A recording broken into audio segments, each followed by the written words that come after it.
Hello folks, and welcome to the very first video, Walking with Jay. And today I decided it was time to come out and have a walk. So at the moment I'm in my local cemetery, which is called Linthorpe Cemetery, and that is in Middlesbrough. It's quite a beautiful cemetery, as you can see. So as we get deeper into the cemetery, I will talk about a little bit more of the facts and the history of this place. At the moment we're just having a nice slow walk around, taking in the scenery. It's absolutely beautiful here, folks. I'm just going to zoom in over here.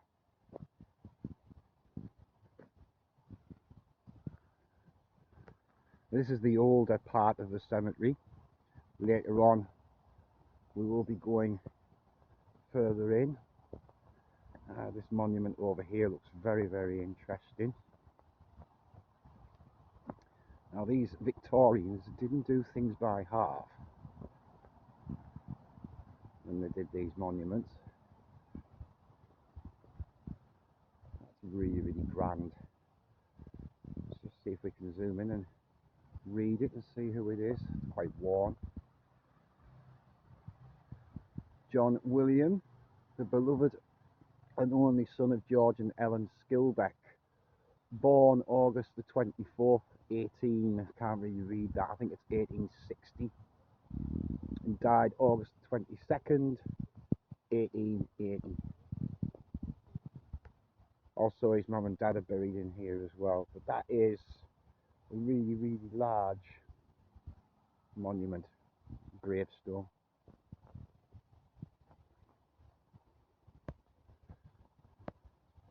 Absolutely beautiful here, folks.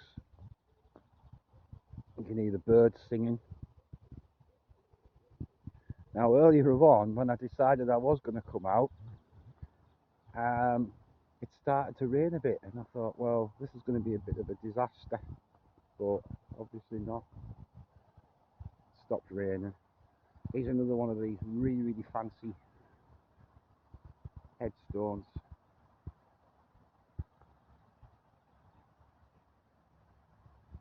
Now, later on, there's one particular monument in here that I think everybody will find very interesting. And there's a very interesting story behind the person who's actually interred there. So, but yes, it is very good. Beautiful day. Really beautiful day. I was going to do this yesterday. Oh, I like this. What does this say here? Affectionate remembrance of George Ogden, I think, or Obden, and that he died February the 14th, I think it says 1889. I like that there with the peace dove above it.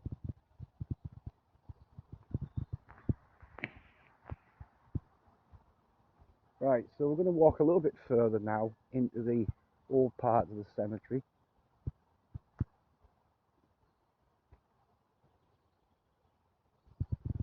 I'm just listening to the birds. If it does go a little bit quiet, folks, don't worry.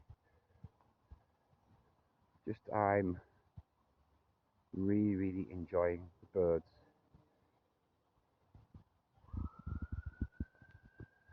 You can still tell we're near civilization though, because obviously you can hear the ambulances there. So I'm going to cut for now, and I will be back in a moment when we get further into this beautiful Victorian cemetery here in the heart of Middlesbrough.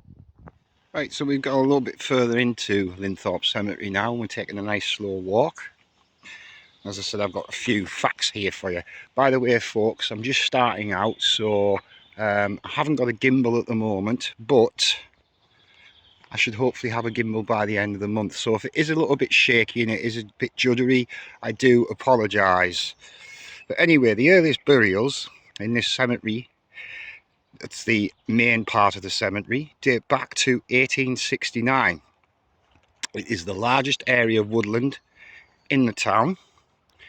being 52 acres, and there's 50,000 graves here. 50,000, so that is a lot of graves, folks. A lot of burials. I'm just going to have a walk back down here because something has caught my eye. I'm trying to keep as steady as possible here, folks. It's rather difficult when you don't have a gimbal, but never mind. As I say, at the end of the month I will have a gimbal. But this memorial here has really interested me. This one here with the angel, rather battered, rather worn. It's missing its wings, its head. It's also missing an arm, but it's really interesting. This I want to have a look and see. Right, so this must have been quite a important person. James Bedford Elliot, beloved husband of Margaret Thompson and father to the Elliot Sayanos. I hope I'm pronouncing it. Oh, and they've come from, he died at Jarrow and Tyne and Wear, May the 22nd, 1906, and he was 60 years old. So, and as you can see there, they've got a nice bit of relief with his grave on. His wife is also buried in here, and she died in Darlington on June the 7th, 1913. So yeah, that is a really grand looking memorial. We'll continue walking along the path I was walking along. It's really peaceful here. I can't sort of say how peaceful it is. I can't express how peaceful it is, but it really is peaceful. Normally cemeteries are anyway. Now this here looks very interesting. If you notice, sorry it's wobbling a bit, I do apologise. If you do notice here, this is a column, yeah, and it's cut short. Now what that means, when you see a column normally cut short like that, it means that the life was cut short.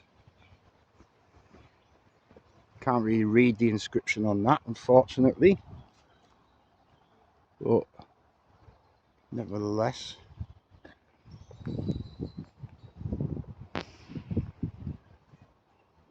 "20 years old this person, Thomas Emmett Thompson, Linthorpe I think it says, and he died in 1911 at 20 years old. So yeah, that would tie in with that being a column that's been cut short. So the 221 Commonwealth war graves here in Linthorpe Cemetery, nearly 161 of them are World War I and 60 of them are World War II. This cemetery was declared a nature reserve back in 2003. And there's lots of wildlife in here, such as the tawny owl, and if you're really lucky, you may be able to hear the great spotted woodpecker as he's pecking at the trees, and also you may catch a glimpse of the tree creepers. Now another thing about this cemetery, because it's in Middlesbrough, and Middlesbrough is a port town, there are quite a few maritime burials, and this is one of the burials here. Now it's Albert James, and he was the dearly beloved husband of Grace Ann Wheatley, who was accidentally killed on board the HSS Hypatia, or Hypatia. I'm just going to move some of this out the way here, I do apologise again. Yeah, so if I just pull that down there. Very bumpy, uneven ground. So yeah, was killed on the SS Hypatia on Middlesbrough docks December the 8th, 1909, and he was aged 43 years old. And his wife is also buried in here. She's interred in here too. I'm just going to zoom in a little bit. so you can see. Start at the top, work our way down.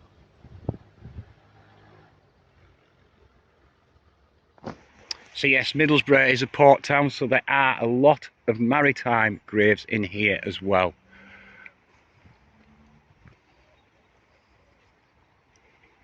Absolutely beautiful day. It's not too warm.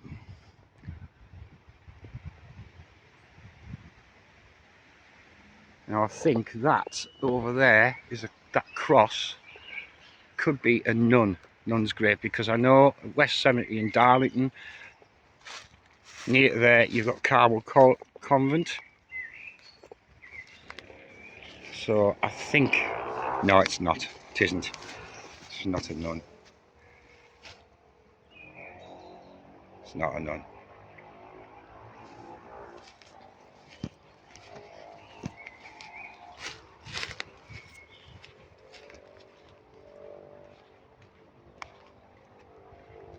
I'm just trying to keep the camera steady for you.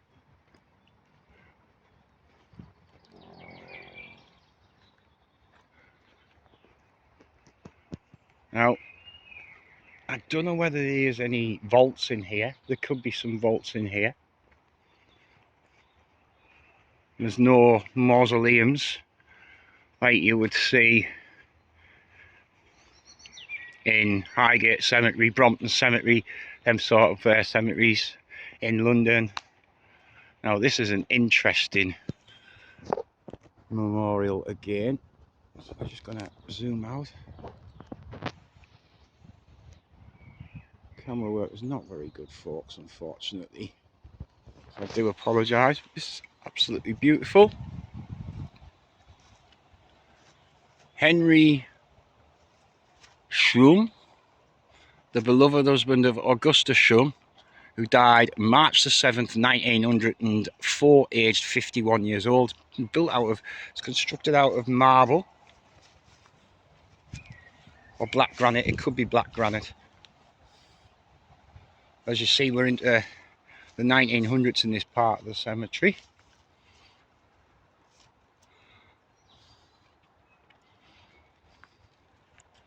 There's an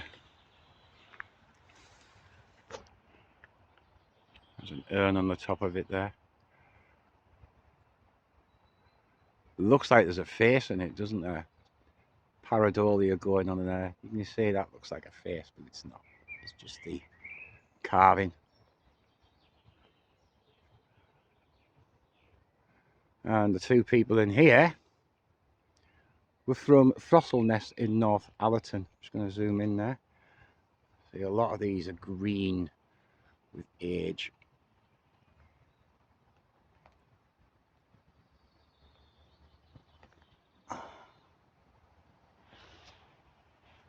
Right, I'm going to walk on a little bit more and I'll be back with you. Here we are, we're at another maritime grave. And this is in memory of John Robert Hardy, who was a master mariner, and he was the beloved husband of Ada.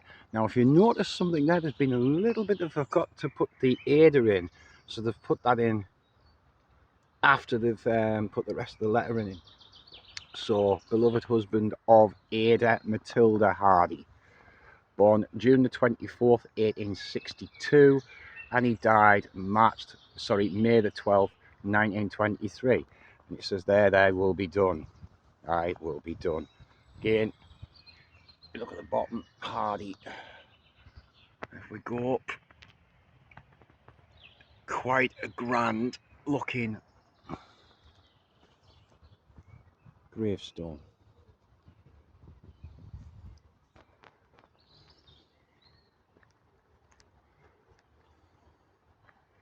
I haven't even scratched the surface here yet. Right, now I need to be very, very careful here because this ground is very, very uneven. I'm probably standing on unmarked graves here, so I do apologise. Yeah, there's a grave there. So here we have one of the first Commonwealth war graves. And this is from World War One. He's got his number in there. Just going to zoom out. It says 19368 Private J.W. Price of the Yorkshire Regiment, and he was killed the 12th of November 1915, age 38. And below that it says, just a token of affection and heartache still for you. That's really sad, isn't it? Really sad when you think 38 years old is no age. I keep on walking. You know, it's fascinating that these places are on our doorsteps. Here's another Commonwealth War grave from World War One, another member of the Yorkshire Regiment, and he was aged 38 too. He was aged 38. And he died the 1st of March 1916. But yeah, as I was saying, these places are on our doorsteps in most towns and cities, and people kind of don't really bother with them. They don't really bother to come for walks. I just love walking around these places because they're just so peaceful. But this is an amazing, this is really huge memorial. It's really tall, and it says, in loving memory of Henry Barnsley, dearly beloved husband of Elizabeth Bullock, born the 30th of May 1853 and died the 30th of December 1926. And it says below that, thy will be done. Also, Elizabeth, dearly beloved wife of the above, born 19th of June 1853 and died the 9th of November 1935. And below that it says reunited. And again, really carved in there. I don't know whether you can see it or not, but it says Bullock. It's sort of carved into the stonework, into the masonry there. Here's one here, Celtic cross style, and it has a Latin inscription.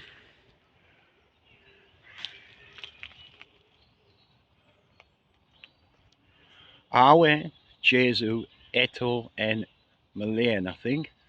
Malayan. I'm not good at Latin, but it's in loving memory of Benjamin John Bourne, who died December the 23rd, 1926. And there again we've got a Latin cross that's fell off its plinth. It's not a Latin cross, a Celtic cross. My mistake. Do make mistakes. Obviously it's the first video, so I'm not going to get it exactly right, am I? But it's all about trial and error. Oh, look at the sun here, folks.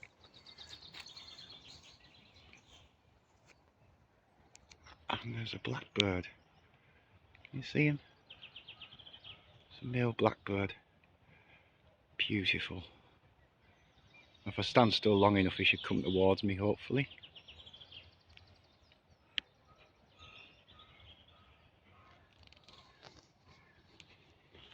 Right, so I'm going to take a pause now, and I will be back with you very soon. Now, you'd be interested to know that back between 2005 and 2007, there was a bit of a restoration done in this cemetery, and it was funded by Middlesbrough Council and the Lottery Fund.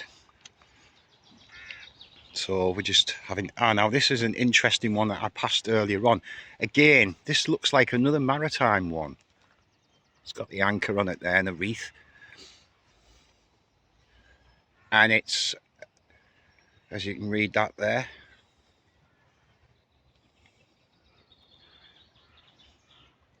so it's William, the beloved husband of Martha Elders, who died May the 19th, 1802, age 66. His toil is o'er.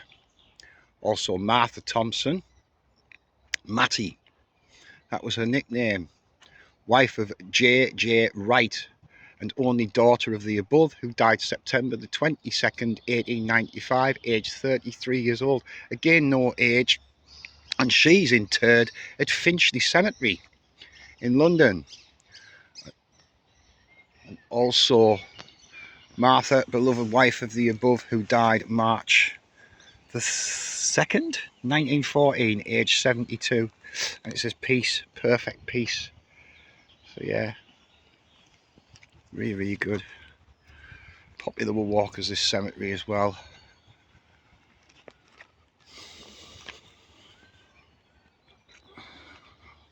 Again, in a lot of these Victorian cemeteries, especially sort of down in London, Brompton Cemetery, Highgate Cemetery, you see a lot of these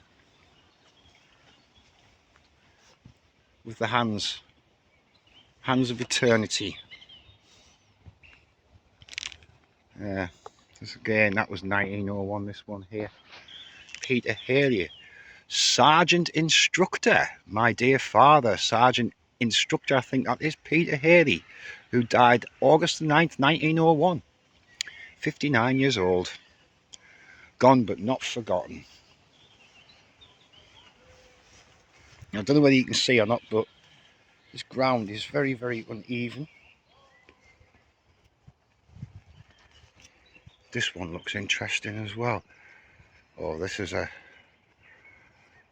Can you see there's a crown there? Coronet. John Robert, beloved son.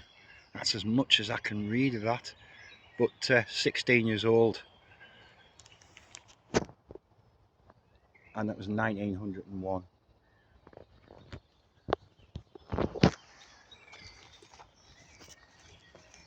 Now, another interesting thing about this cemetery is there's an even older part, because there's a Quaker cemetery, and this cemetery surrounds that Quaker cemetery, and some of the burials in there date back to 1668.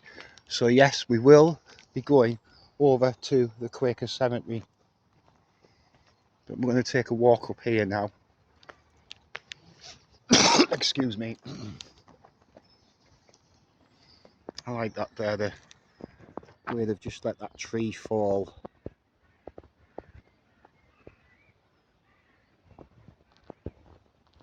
As I say, this is also a nature reserve as well.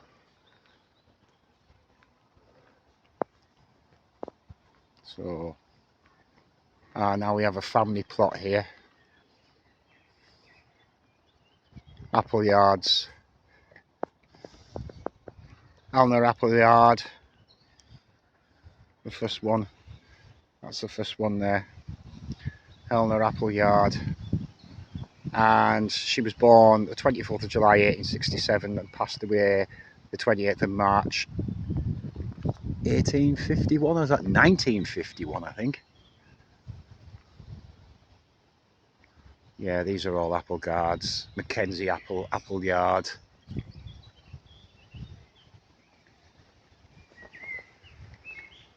Beautiful. This is an area where, because it is a working cemetery, so,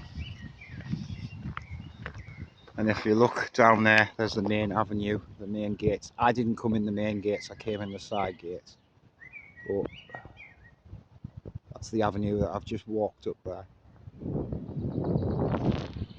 So much to see here, so much to see here, folks. So many interesting burials, graves. But this is where the cars would actually turn. Nice, really nice.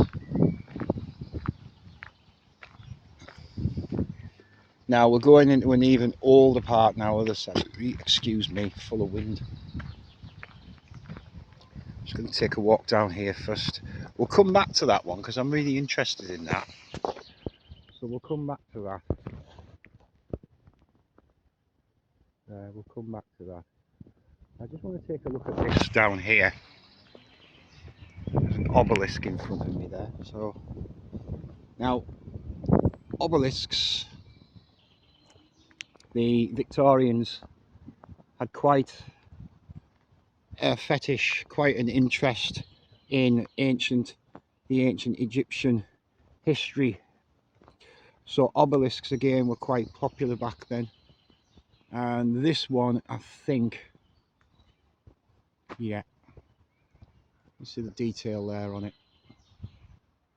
The ivy coming down, or they look like lilies.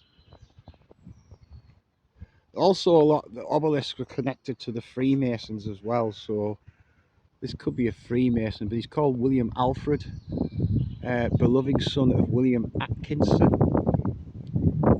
and Elizabeth Ann Angus of Middlesbrough. And he was born, oh, this is a child, I think. Oh my goodness, 21st of May. Oh, he was only 1 year old when he passed away. Oh, that's so sad. Yeah, so he was born May the 21st, 1875, and died April the 1st, 1876. So not even a year, just under a year. You know, it was so tragic back in the day, you know, because they didn't have the sort of medical treatment that we have now.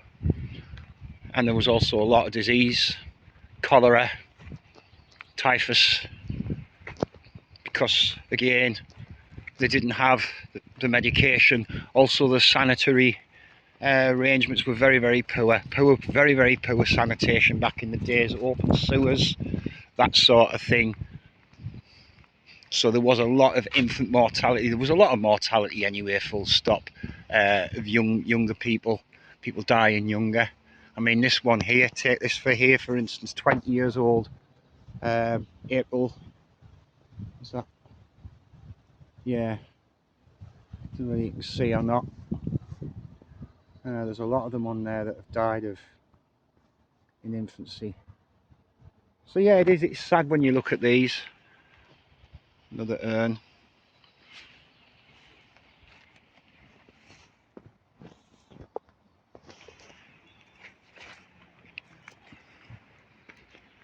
Again, I haven't even scratched the surface here, folks. Haven't even scratched the surface. It's a very, very large cemetery. That one's interesting. It's got like a scroll in the top. I don't know whether you can see that or not. James MacDonald.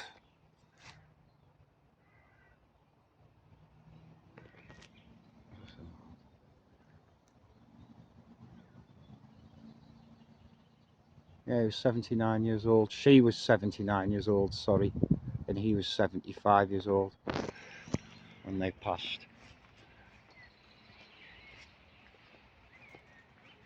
Look at this. This is very, very grand.